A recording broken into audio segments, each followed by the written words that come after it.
உழைப்பின் விளைச்சலே உலகின் பரிணாமம்.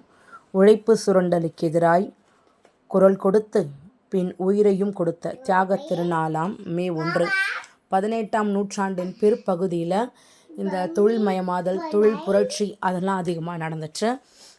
இதில் ஒரு தரப்பினர் அதிகமாக பயனடைஞ்சாங்க, இன்னொரு தரப்பினர் ரொம்ப பாதிப்புக்குள்ளானாங்க.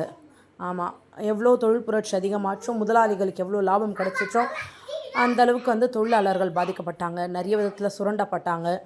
அவங்களுடைய வேலை செய்யும் நேரம் 18லேருந்து 20 மணி நேரமாக இருந்துச்சு, ஹாலிடேஸ் இல்லாமல் இருந்துச்சு, உழைப்பிற்கேற்ற ஊதியம் கிடைக்காமல் இருந்தாங்க. ஸோ அதுக்கெல்லாம் எதிர்த்து ஒன்றா சேர்ந்து போராட ஆரம்பித்தாங்க. சிகாகோவில் தான் முதல் பேரணி நடந்துச்சு.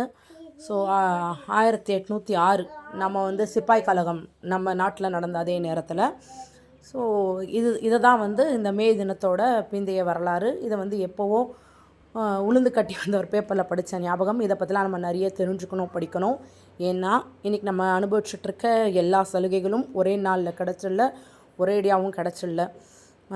நம்ம வாழ்க்கையில் நம்ம ஏதாவது மாற்றணும் அப்படின்னு நினச்சோன்னா முதல்ல நம்ம அது சுரண்டலுக்கு உள்ளாக்கப்படுறோம் அப்படின்ற முதல்ல நாம் உணர்ந்து அதை கேள்வி கேட்க ஆரம்பித்தா மட்டும்தான் மாற்றம் நடக்கும். இந்த தியாக திருநாள் ஏன் இதை தியாக திருநாள்னால், இது ஜஸ்ட்டு பேரணி நடத்தி ஒன்றா சேர்ந்து சண்டை மட்டும் போடல.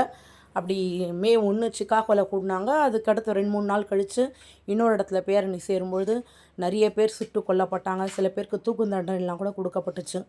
பல பேரோட உயிர் தியாகத்தில் தான் இன்றைக்கி இருக்க நிறைய சலுகைகளை நாம் அனுபவிச்சுட்ருக்கோம். ஸோ இதை பற்றி நம்ம நிறைய படித்து தெரிஞ்சுக்கணும். இதனால தான் என்னமோ 1900 அந்த காலகட்டத்தில் அந்த படங்கள் நிறைய இந்த முதலாளித்துவம், கம்யூனிச கொள்கை, தொழிலாளர்கள், ஃபேக்ட்ரி ஸ்ட்ரைக் இந்த மாதிரி இருக்கும். இப்போ திடீர்னு தான் ஞாபகம் வந்துச்சு. ஆமாம் தானே, இந்த கேடிவியில் வந்த படங்கள் அப்படிலாம். ஸோ இந்த தியாக திருநாளில் எல்லா துறையில் வேலை செய்து கொண்டிருக்கும் அனைத்து உழைப்பாளர்களுக்கும் அவங்க வேலை போய் நிம்மதியாக வேலை செய்யணும் அப்படின்னா வீட்டில் அவங்களுக்கு ஒரு முதுகெலுமாக இருந்து அவங்க குடும்பத்தையும் அவங்க பிள்ளைகளையும் பார்த்துக்கிற இல்லத்தரசிகள் என்ற உழைப்பாளர்களுக்கும் இனிய உழைப்பாளர் தின நல்வாழ்த்துக்கள். உழைப்போம், உயர்வோம். இந்த காணொலியை பார்த்து மற்றவங்களுக்கும் பகிருங்க. நன்றி.